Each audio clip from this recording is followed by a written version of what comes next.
Sekarang cikgu akan share dengan you all contoh soalan penentu faktor permintaan. Okey, biasanya kalau soalannya diberi rajah, okey ya. Jangan kalut sangat ya. So tengok dulu. Okey, rajah menunjukkan permintaan terhadap kamus digital. Okey, ini adalah berkenaan dengan kamus digital. So apabila kita dapat je rajah macam ni ataupun keluk ya, rajah ataupun keluk, rajah ya. Okey. Dan kita lihat di sini, ini adalah jika keluk beralih. Macam cikgu dah cakap tadi sebelum ni kan. Okey, so penentu conteng dulu. Penentu faktor permintaan. Okey, nombor 1, 2 hingga 8. Ada penentu faktor permintaan. Okey, yang pertama ingat tak? Yang pertama dia adalah bergerak di sepanjang keluk. Perubahan dia adalah disebabkan oleh faktor harga.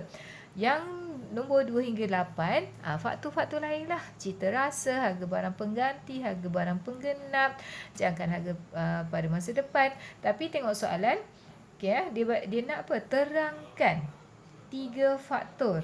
Ya. So dia hanya nak 3 sahaja. Dan dia suruh terangkan. Apabila terangkan, mesti ada fakta huraian.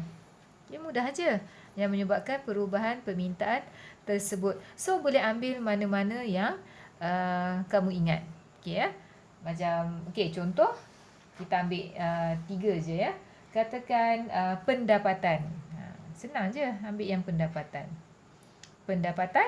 So kita tengok keluk ni beralih ke kanan. Itu menunjukkan perubahan permintaan bertambah. So pendapatan yang macam mana yang menyebabkan akan berlakunya perubahan permintaan? So pendapatan meningkat. Ya, kita boleh sebut di sini jika pendapatan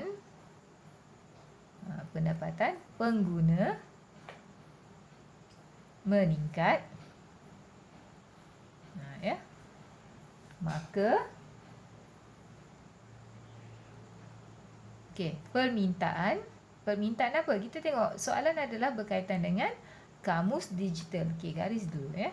Permintaan kamus digital ya pun apa? Meningkat. Sekali tak cukup, tulis kat bawah ni. Ya. Okey. So dah ada fakta. Sini fakta kita. Ya, dan ni adalah huraian. Cukup kamu menjelaskan. Okey, jadi markah yang kedua apa dia? Okey, yang mudah, cita rasa.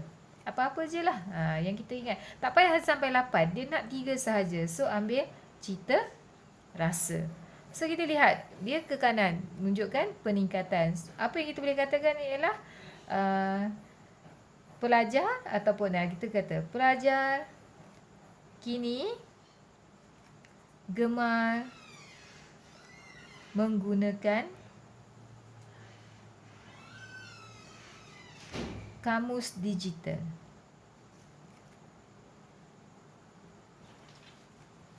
Maka permintaan permintaan meningkat. Ya, soalan dia merujuk dah ni ya.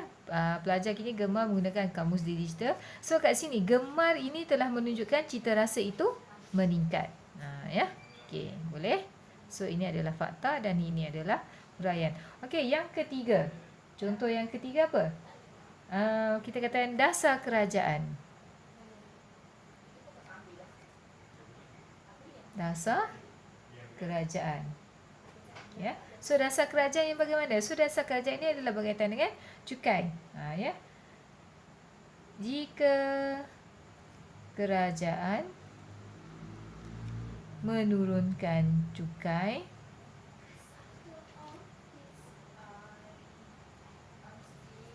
pendapatan, maka permintaan kamus digital akan meningkat. Dalam exam tulis lawa-lawa sikit lah. Tulisan cikgu, tulisan doktor, biasalah macam ni. So kamu kena buat tulisan yang lebih baik lah. Ya. Guna banyak lagi kan. Jangkaan harga pada masa depan. Jika kamu nak jawab jangkaan harga masa depan lah. Jangkaan harga pada masa depan apa? Jika harga kamus digital dijangka naik pada masa depan, maka permintaan terhadap kamus digital meningkat pada masa kini. Okey, lagi apa? Harga barang lain. Okey, contoh harga barang pengganti. Kata kita nak buat tentang harga barang pengganti. Jadi apa kita kata? Harga barang pengganti meningkat, maka permintaan terhadap kamus, ataupun kita kata harga kamus bercetak meningkat, maka permintaan terhadap kamus digital akan meningkat. Sebab harga kamus bercetak mahal, maka orang akan beralih kepada kamus digital. Ya. Okey, itu contoh soalan faktor penentu permintaan. Okey, kita tengok soalan yang lain. Kalau ada ya, cikgu tengok jap. Okey, seterusnya contoh soalan yang ni ya. Okey, ya. Diberi rajah 1 dan rajah 2. So kita tengok ya, rajah 1 dan rajah 2 menunjukkan keluk permintaan barang Q. Ya. Dia adalah dua rajah yang berbeza. Okey, apabila kita tengok di sini, kita dah tahu ini adalah faktor harga. Sebab dia di atas keluk yang sama. Ini adalah faktor harga. Contoh je, ini adalah faktor 2 hingga 8. Ya, faktor harga, faktor nombor 1. 2 hingga 8. Ini adalah ni ya, faktor yang 2 hingga 8 tu. Okey, so soalan dia, bezakan. Dia suruh memberi perbezaan perubahan kuantiti barang tersebut bagi kedua-dua rajah di atas. Okey, kita ke sini sikit supaya nampak ya. Tu dia punya rajah.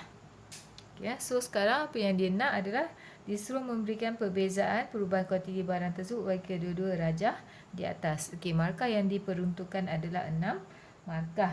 Maksudnya di sini mesti 3-3 lah perbezaan. Okey, untuk menjawab soalan ini boleh dalam bentuk jadual dan juga dalam bentuk perenggan. Okey ya. Cikgu buat dalam bentuk jadual lah untuk mudah kamu ya. Tengok. Kita gariskan dulu.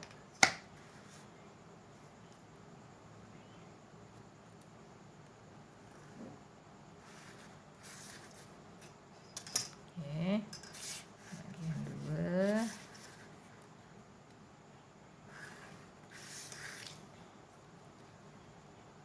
Ya. Ini untuk kolom rajah 1 dan ini adalah kolom untuk rajah 2. Okey.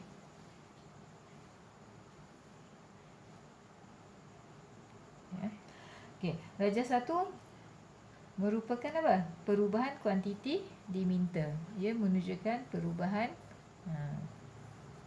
merupakan ataupun menunjukkan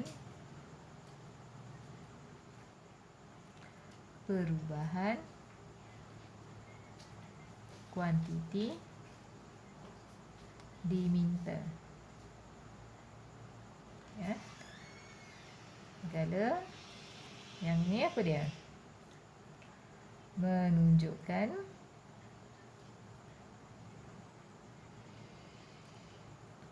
perubahan permintaan. Ya. So perbezaan yang kedua, ni perbezaan pertama. Okey, perbezaan yang kedua apa dia? Berlaku pergerakan. Kita tahu kan pergerakan ni. Mudah aja kita kaji rajah tersebut. Berlaku pergerakan atas keluk permintaan yang sama. Okey. So yang ni mesti selarilah dia punya perbezaannya. Yang ni berlaku pergerakan, yang ni berlaku peralihan. Berlaku peralihan. Ni dah markah yang keempat. Keluk ke kanan. Dia ke kanan. Ataupun you boleh juga sebut DO ke D1 ya, pun boleh. Jadi apa lagi beza dia? Yang sini berubah kan harga, yang ni berubah tak harga? Tak berubah. Jadi perbezaan boleh nyatakan juga di situ ya. Okey, harga barang turun dari RM dari RM10 ke RM5. Yang ni harga macam mana? Harga barang tidak berubah. Itu perbezaan yang ketiga. Dah berapa markah dah? Kat sini je dah 6 markah. Okey, ni extra lah. Kalau you dah confirm tak payah buat. Tapi ni sebagai kita buat revision. Okey, perubahan apa? Disebabkan ini adalah disebabkan harga. Faktor penentu apa dia? Disebabkan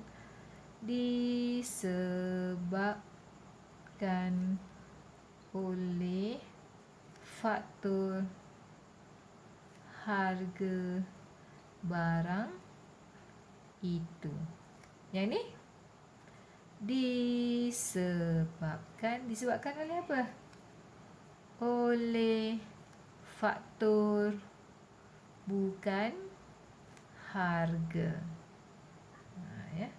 Ataupun kalau tak ingat perkataan faktor bukan harga, boleh letak contoh disebabkan oleh faktor cita rasa. Cukup. Okey, boleh? Jelas? Ya, itu adalah cara untuk menjawab soalan untuk soalan faktor penentu permintaan. Harap boleh ya.